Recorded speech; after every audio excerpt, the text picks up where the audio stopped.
Hello people, how are we doing? Just going to be a quick little video today, very brief.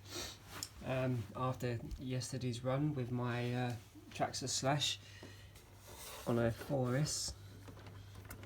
It's taken some damage lately, and the body shell was kind of folded in on the corner there. You can't see it now, I pushed it out, but yeah, it whacked a car, whacked a curb.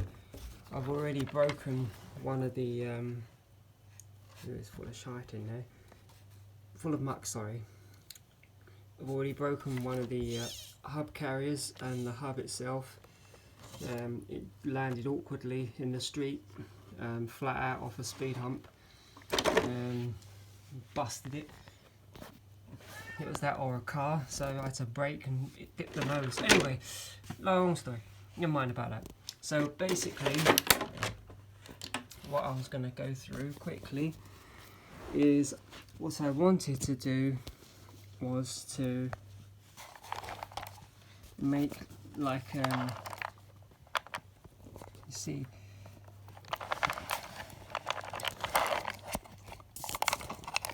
sorry, so on the bottom there, this bit here would usually sit into the chassis and then it would screw flush. The bottom line basically would sit flush with the chassis, and this bit here, just there's like a lip there and it just sits inside it. So what I wanted to try and replicate was like basically another step. So rather than having like what I've done there with a couple of little nuts there, I wanted to sort of put a little metal strip there high enough to allow me to put the 4S along there. But I had some issues with that. It just really wasn't going with the material that I was using. I thought it would be a clever idea to use a door handle spindle. And it was so tough that my Dremel just wouldn't go through it. I could hacksaw it, but I couldn't get the incision for this bit here to sit into. And on the other end, I was having a hard time getting the screws to come, the nuts with the screw to come down and sit tightly without it sort of like bobbing up and down, if that makes sense.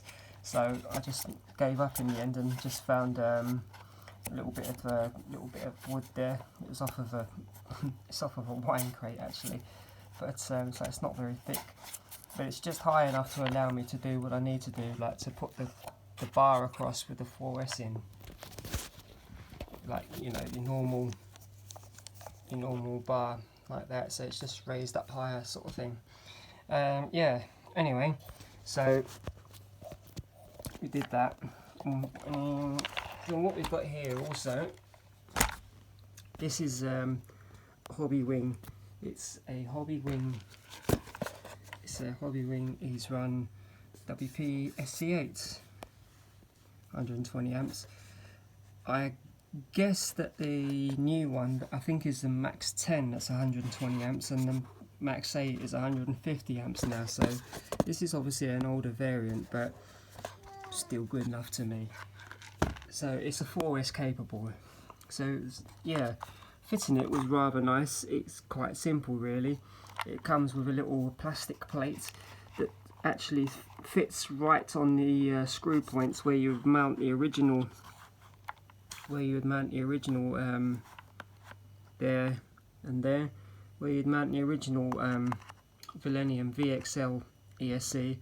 So yeah, that fits in rather nicely. And there's underneath it, I won't take it out, but underneath it, so before you screw the plate down, there's the plate separate, and then if you flip it upside down, there's like two tiny little screws on the actual ESC itself.